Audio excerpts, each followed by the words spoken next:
Hello and welcome back to my channel on the other side of HR. First, I want to start off by saying thank you to those who have subscribed to my channel. I really appreciate the support. And those that are watching that have not subscribed yet, it's free. YouTube is free, as well as to subscribe. So click the subscribe word right below this video. So if you're looking at my video now, there is a subscribe button on the other side of HR right next to it. So click that subscribe button and you'll be subscribed to my channel. Thank you so much. Okay, so hopefully you've watched my other two videos. So you have prepared, you got your resume together, and you have started applying to jobs, and now they're starting to call you for an interview. And in today's time, especially with this pandemic, most interviews have been virtual, but these tips can also apply if you're going in person as well. So the first tip that I want to give you is make sure you copy that job posting before it comes down. Remember, the job posting is typically out for a week, or it could be longer if there are some issues or struggles with finding good candidates. So before it comes down, you want to make sure you copy, paste, write down the key points in that actual posting. Okay, next you want to do your due diligence and review again that job posting thoroughly before your actual interview. So your interview questions typically will be based on those competencies or some of the language that you see in that job posting. That's why it's good to kind of capture that early on.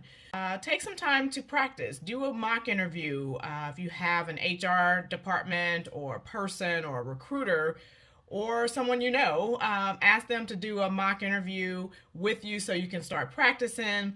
People are typically nervous for interviews. I don't think that's going to change, and that's not going to stop, basically, but you can use the mock interview to kind of work off some of those nerves and get some critique or feedback on what you're doing.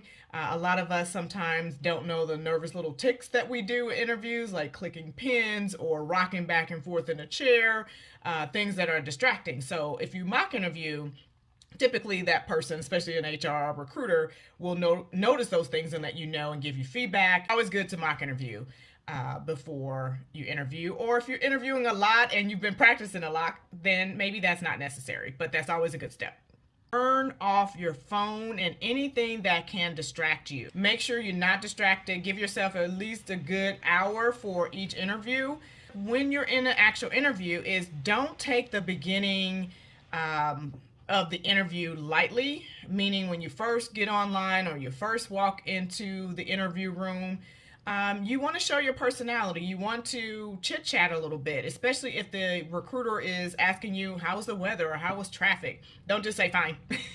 You want to respond back or have something that you ask of that person, or you can, make a comment to say the building is beautiful or the office is beautiful, something that kind of opens you up, and it kind of helps settle your nerves as well, to kind of have that beginning chit chat. There are different types of interview questions. I believe most companies use behavioral based type questions, which basically is you're providing a specific example of how you've handled a similar situation in the past or your past experiences. But the key that I really want to stress is the point of listening. Active listening to the questions. Don't anticipate the questions. Don't interrupt the recruiter asking the question or the hiring manager, but listen intently with what they're asking you. So if you need them to repeat the question, don't be afraid to ask that. And then, don't be afraid to take a few seconds. There's nothing wrong with taking a few seconds before you answer an interview question. I'd rather have, 5-10 seconds of silence of you gathering your thoughts and being able to organize them in a response than for you to kind of spin your wheels or get off topic, etc. Take that moment before you actually answer a question to make sure you have a good formulated response. As much as possible. Okay, so let's say that you've answered all of the questions and you know what's happening or what's coming at the very end. The interviewer will typically ask you, do you have any questions? Please always have at least 2 or 3 questions that you can ask of that recruiter or the hiring manager. And if you go through multiple rounds, you definitely want to have different questions for each round. Please do not neglect the recruiter. I've had situations where someone would tell me, "Oh no, I don't have any questions for you, but I'm going to save them until I meet with the hiring manager." And I'm thinking, well, that's if you get to that next round. No, seriously. Well, it is true because we are making decisions at that round, and we could deny or reject you based on this round of interview questions. So always have good questions for each round. And for a recruiter, if you're like, I don't know what to ask a recruiter, well, recruiters are typically the people that's going to offer you the position. It may be the hiring manager, but from a recruiting standpoint, you could ask about benefits, about the culture, just basic information about the company. Hope you've done your research on that company. That's another tip as well. So get on that website and check out what's going on with that company, and that will help you formulate questions as well. But don't skip the recruiter, and hopefully you make it to the hiring manager, and you definitely want to have some great questions for that level as well. At that point when you are basically closing the interview, or they're closing the interview, you still want to do one little final sell of yourself. Hopefully you've been speaking highly of your accomplishments and things that you can do throughout the interview.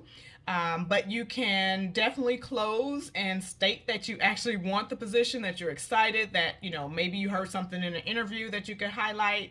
And just let that person know, hey, I'm excited, thank you for the opportunity, I look forward to hearing from you soon. And then you can ask what is the typical next step, or when will I find out about this round. So you can definitely ask those questions.